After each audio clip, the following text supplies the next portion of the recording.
Je m'appelle Isabelle de Véza-Lafaille et j'habite Blagnac depuis 1985, mais j'aurais envie de vous dire que mes origines remontent à 20 000 ans. Je suis pas trop mal conservée quand même pour 20 000 ans. En fait, je suis née à côté des grottes de Lascaux et je pense que ça a influencé ma vie. Parce que très jeune, j'avais eu besoin, lorsque j'avais des émotions fortes, de les déposer sur... de les peindre ou de les modeler. Et j'ai choisi un peu plus tard le métier d'infirmière. Et en même temps, je me suis rendu compte que dans l'action, il y avait trop de techniques et pas assez de relations. Donc en 1990, j'ai répondu à un remplacement d'infirmier dans l'hôpital Marchand, que beaucoup connaissent, l'hôpital psychiatrique. Et ce petit détour, il s'est prolongé pendant 22 ans. Alors ça a été une belle opportunité pour moi parce qu'il y a eu une grande diversité de travail, de nombreuses rencontres et la possibilité régulière de faire des formations, et je m'en suis saisie. Et assez vite, je suis allée vers l'axe de l'art-thérapie et développer le rôle propre de l'infirmière. Alors, toujours dans ce parcours, j'ai eu la chance de travailler 12 ans en prison avec un mi-temps infirmier, un mi-temps art-thérapeute. Et je suis allée vers des questionnements personnels, ensuite, qui m'ont amenée à quitter l'hôpital et à m'installer en tant qu'auto-entrepreneur en 2012. Et je faisais des vacations d'art-thérapie et fin 2019, dans mon cheminement, j'ai décidé d'ouvrir pour tout le monde un atelier qui se trouve à Blagnac, et c'est ce que je vais vous présenter ce soir, un atelier créatif, Graines d'arc-en-ciel, qui s'adresse à tous ceux qui veulent se faire du bien. Alors, je vis avec Bernard depuis 37 ans l'aventure du mariage, et nous avons la joie d'être parents de 3 enfants, 3 Kawek, qui ont trouvé leur valeur ajoutée et nous sommes heureux grands-parents de 2 petites filles. Alors je fais partie des gens qui croient qu'il y a du beau et du bon dans le cœur de tous les hommes et qu'on est tous sur Terre pour trouver son propre chemin d'épanouissement et s'élever vers plus d'amour et de fraternité. Et pour moi, ça passe vers plus de connaissance de soi, une acceptation de l'autre dans et avec sa différence. Et la méthode spécifique que je vais vous proposer ce soir est un des chemins possibles. Et ça s'appelle le jeu de peindre. Alors maintenant, je vais vous parler d'Arnaud Stern. Alors Arnaud Stern, c'est le trouveur de cette méthode. C'est un monsieur qui est né en 1924 en Allemagne. Il est d'origine juive et son père a pressenti ce qui allait se passer un peu plus tard. Il est venu en France lorsqu'il avait 6 ans. Ils ont malheureusement été rattrapés par l'histoire, placé dans des camps, travaillé en Suisse, et il en est sorti à 20 ans sans formation. Il fallait travailler, il n'avait rien, donc il a trouvé un poste de pion dans un établissement pour orphelins. À ce moment-là, il n'y avait pas grand-chose après la guerre, il a quand même trouvé des peintures et il a proposé d'occuper les enfants avec des peintures sans leur donner de cours. Et il a constaté un jaillissement de l'enthousiasme des enfants. Donc pour accueillir un peu plus d'enfants, elle a commencé à les faire peindre en le mettant vertical sur le mur, et puis pour gagner de la place, il a petit à petit fermé les fenêtres, et ça sera important pour la suite. Cette institution a fermé, et en 1948, il a ouvert son propre atelier à Paris, qui au départ s'appelait l'Académie du Jeudi. Maintenant ça a changé de nom, mais cet atelier existe toujours. Depuis 73 ans, il a fait de nombreux petits un peu partout. Alors, dans son travail, il a fait des observations, et de ces observations, il a posé des hypothèses. Et ces hypothèses, il est allé les vérifier autour de la planète. Il a emmené son matériel sur son temps de congé dans des pays très divers comme l'Afghanistan, le Niger ou le Guatemala, des pays où il y avait des gens qui étaient à l'école ou pas. Il arrivait, il n'avait pas la langue, il posait le matériel et il laissait faire. Et il constatait assez vite qu'il n'y avait pas besoin de répondre à des questions comme pourquoi faire, est-ce que c'est bien ce que je fais, est-ce que je peux garder ce que j'ai créé. Il constatait toujours que les gens étaient infatigables. Et il a ainsi validé beaucoup de règles du clos-lieu. Le clos-lieu, c'est l'environnement du jeu de peindre. Et il a constaté, confirmé que le jeu de peindre était vraiment une évidence pour tous les hommes et que sa pratique était profondément bénéfique et que ce qui se posait sur le papier, c'était la même chose sur toute la planète. Donc, il a codifié tout ce qu'il voyait dans des livres. Il a écrit plusieurs livres. Il y a des vidéos sur YouTube qui sont accessibles où il parle de tout ça. Et tout son travail est actuellement étudié par les neurosciences. Et il a formé beaucoup de personnes et ses ateliers sont essaimés dans l'Europe et dans le monde et à Blagnac. Arnaud Stern se qualifie de trouveur et non de chercheur et il dit que l'art de peindre appartient aux artistes mais que le jeu de peindre appartient à tous, qu'il n'y a pas besoin de dons et que l'humain est capable de s'exercer au plaisir de jouer avec des couleurs et qu'ainsi il a accès à un langage commun à l'humanité qui lui permet de retrouver, de restaurer des pages oubliées de son livre, de son histoire. Alors, de façon plus large, pourquoi venir s'exercer à la création dans le sens art-thérapie ? Alors, art-thérapie, ça ne veut pas dire maladie, ça veut dire recherche de bien-être, recherche de soi-même. Hein. Alors, l'exercice va améliorer l'estime de soi et va apporter du bien-être physique, psychique, émotionnel. Et il va développer aussi la confiance en soi pour une meilleure connaissance de soi, une meilleure gestion de ses comportements et de ses sentiments. Il va donner accès à plus de plaisir et ça va aller vers plus d'épanouissement. Et globalement, on va pouvoir ainsi réduire le stress et grandir en humanité. Dans le temps de l'atelier, le temps est vraiment suspendu. On est dans sa bulle personnelle et c'est vraiment un cadeau à s'offrir. Alors, on pourrait dire que sans passer par les mots, MOTS, on va visiter, apaiser les mots, MAUX, les blessures, avant d'aller vers soi. Et cette proposition, elle se situe vraiment dans le champ de l'écologie humaine, hors de l'apprentissage.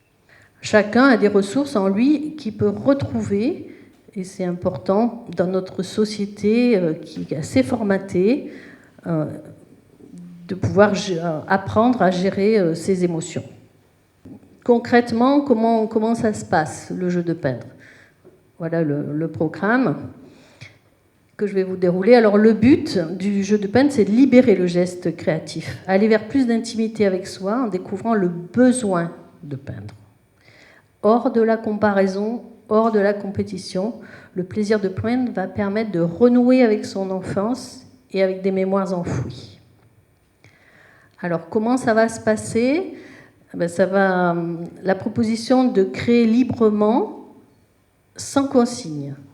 C'est surprenant, mais on va encourager le jeu hors du jugement, hors de l'interprétation. Tout va rester dans l'atelier. Alors ça surprend aussi beaucoup. Pourquoi ? Parce que pour être complètement libre, il ne faut pas avoir l'autre dans sa tête, l'ami qui est dehors et qui pourrait dire quelque chose de ce qu'on a fait. Donc tout va rester dans l'atelier. Ça se passe en groupe. C'est un lieu rare où il y a des âges mélangés, des capacités mélangées. Et cette diversité, elle va stimuler, elle va encourager la création de chacun. Alors, où ça se passe ? Dans un clos-lieu. Alors là, vous avez une petite photo qui... Tous les clos-lieux ont le même visuel. C'est un lieu protégé, il n'y a pas de fenêtre. Je vous en avais parlé au début. Et on pose des feuilles sur le mur. Et chacun a sa feuille. On peut déborder de la feuille. et ça laisse une trace, et ce qu'on voit sur les murs, c'est la trace de tous les gens qui sont venus avant. Et cette trace, elle va soutenir le jeu des suivants aussi. On est debout, et il y a du coup une danse entre le corps et la table palette qui est au centre. Et la table palette, elle a 18 couleurs qui vont des plus sombres aux plus joyeuses, et tout le monde va jouer avec ce même instrument. Alors, à qui ça s'adresse? Voilà, ça c'est la table palette, qui est la même depuis 1950. Et dans tous les ateliers, il y a la même table palette et il y a la même couleur sur les murs. Si vous êtes curieux d'Instagram, il y a plein d'ateliers ou des réseaux et vous verrez toujours ces visuels-là. Alors ça s'adresse à tous les enfants de 4 à 104 ans, seulement les âmes d'enfants. Alors pourquoi une limite? On pourrait dire qu'il n'y en a pas. Il faut quand même qu'on puisse reconnaître l'outil. Alors des fois avant 4 ans, bon, on peut savoir utiliser un stylo, ou après 104, on peut confondre avec une cuillère. Mais bon, voilà, ça va être la limite. Et l'autre limite, c'est la concentration. Être capable d'avoir la même concentration que tout le groupe. Donc pour les petits, on peut accueillir avant 4 ans, mais il faut diminuer le temps. Alors, la durée, non, ça c'est avec qui? Alors, la durée, c'est 1h30. Un atelier dure 1h30. Et pour vraiment entrer dans la proposition, c'est très difficile. Au début, ça paraît très simple, mais c'est quand même difficile d'entrer dans la proposition. Donc, il faut au moins 10 séances pour se dégager du carcan éducatif qu'on a reçu dans tous les sens. Alors ça, c'est la personne qui anime le groupe, c'est le praticien servant, ce sont les mots d'Arnaud Stern, hein, et ce praticien, il est au service de la fluidité du jeu. Il a les connaissances nécessaires pour soutenir, encourager, accueillir la particularité de ce qui se dépose, et il permet le jeu. Et il pose, et ça c'est très important, il pose un cadre thérapeutique. Le centre du cadre, c'est le respect. C'est le respect des horaires, le respect des personnes, le respect des règles, le respect du matériel. Et dans ce cadre, les personnes vont évoluer, vont toucher les bords et vont s'appuyer sur ce cadre pour aller vers plus de plaisir, plus de joie, plus de jeu. Et le jeu, J-E-U, va les mener vers plus de jeu, J-E. Alors, je voudrais faire un petit zoom arrière pour vous parler de mon chemin. Cette méthode, elle m'a été enseignée en 1999 et je l'ai mis en action, en pratique, dans le cadre de la prison très vite, et je l'ai fait pendant un peu plus de 3 ans. Alors c'était assez facile parce que les personnes m'étaient adressées par l'équipe médicale avec laquelle je travaillais, avec l'accord, ils étaient d'accord, ceux qui venaient, hein, bien sûr. J'avais pas besoin de faire de publicité, il n'y avait pas de questions de finances, ils étaient pris en charge dans une prise en charge globale. Ils venaient régulièrement parce qu'ils n'avaient pas tellement autre chose à faire. Et la loi de la prison interdisait que les choses puissent sortir de l'atelier. Donc c'était plutôt pour moi un avantage et une facilité. Mais dans la formation que j'avais eu peu de détails sur le côté très étonnant de ce qui se dépose sur la feuille. Donc je me suis laissée parasiter par les demandes des personnes qui me disaient j'aimerais que vous m'appreniez à dessiner ceci ou cela. Et l'idée a germé moi je savais gérer le groupe, je savais maintenir un cadre, je me suis dit je vais peut-être pouvoir m'associer avec un artiste qui porterait le côté technique, on va dire, de l'affaire, quoi. Et dans le cadre des projets Culture à l'hôpital, j'ai pu obtenir un financement, faire un partenariat avec le musée des abattoirs, et une artiste est venue dans l'atelier travailler avec moi pendant un bon moment, et on avait créé un projet qui allait vers une exposition de ce qui se faisait dans la prison à l'intérieur du musée, et on avait rêvé aussi que le musée puisse exposer dans la prison, et ça s'est fait. Et ça a été une belle aventure, assez médiatisée, assez festive. Voilà. Mais au final, quand j'ai fait le bilan des 2 parcours, Ben, ce n'était pas du tout le même résultat. Et le premier parcours avec le jeu de peindre était bien supérieur, en effet, sur chaque personne. J'ai compris le côté essentiel, le côté développement de chacun. Et on ne devient pas artiste, mais on peut devenir soi-même. Donc ça a participé à mon envie de quitter la structure un peu pesante de l'hôpital et d'aller vers l'auto-entreprise et de ne proposer que ça à l'extérieur. Mais je l'ai fait dans des vacations, dans des institutions, avec encore d'autres contraintes différentes. Et j'ai continué à avoir des visuels assez étonnants, donc je me suis dit, il faut vraiment que j'aille au cœur de tout ça. Et je suis allée voir Arnaud Stern et me former vraiment avec lui. Et la formation permet vraiment d'entrer dans le détail et dans la compréhension du visuel. Et ça a renforcé mon envie et ma joie personnelle d'avoir vu tout ce que j'avais vu. Ça m'a boosté pour ouvrir l'atelier, le clos-lieu du jeu de peindre à Blagnac, ce que j'ai fait en 2019. Fin 2019. Alors, ça n'a pas été très, très facile dans le concret parce que la communication, c'est pas mon métier. Faire passer le message d'un échange mélangé, c'est pas très simple. Et le Covid est arrivé par-dessus, ça n'a pas aidé non plus. Alors je me suis dit, je vais proposer aux gens de venir voir, de faire des séances découvertes. C'était pas une bonne idée non plus, parce que la première fois, on a tellement de choses à poser qu'on ne comprend pas, donc les gens ne sont pas forcément revenus. Enfin bon, c'était vraiment, vraiment compliqué. Voilà, bon. J'ai beaucoup parlé, donc là je vais peut-être rentrer un peu plus dans le concret, vous expliquer au niveau de ce visuel. Là vous avez une petite maison en bas. Vous avez tous vu un enfant qui commence à découvrir le graphisme. Quand il est petit, il a une frénésie du gribouillis, là, ça peut-être vous parler, où il tape avec son crayon. Et en fait, cet enfant, un jour, il a la joie, il a vraiment du plaisir. Bon, quand il gribouille, il a beaucoup de plaisir, mais un jour, il a la joie de voir que son tracé, il peut se jointer, il peut faire un rond. Et de ce rond, il va déformer ce rond jusqu'à, des fois, l'associer à un deuxième rond. Alors, le rond, il va en faire un carré, et puis l'autre rond, il va en faire un triangle, et ça va correspondre à des choses qu'il a pu voir quelque part. Mais il n'y a aucun enfant qui habite dans cette maison. Et pourtant, tous les enfants la font, cette maison. Je ne sais pas si ça vous parle, mais... Donc, le petit, voilà, il va souvent faire des choses assez... chez l'enfant, c'est très, très codifié, le dessin. On a ces formes rayonnantes qui viennent très souvent, des systèmes d'échelle qui reviennent très souvent. Et en fait, ce ne sont pas, à la base, c'est pas vraiment une maison, c'est vraiment ce cercle qu'il a déformé, qu'il a associé. Et si l'enfant n'a pas été corrigé, la cheminée de la maison, elle est en biais. Si l'enfant a été corrigé, la cheminée va être droite. Mais normalement, ce n'est pas une vraie cheminée. C'est une émanation d'un point central du rond. Le rond, presque la cellule. Et du point central sort quelque chose qui devient une cheminée.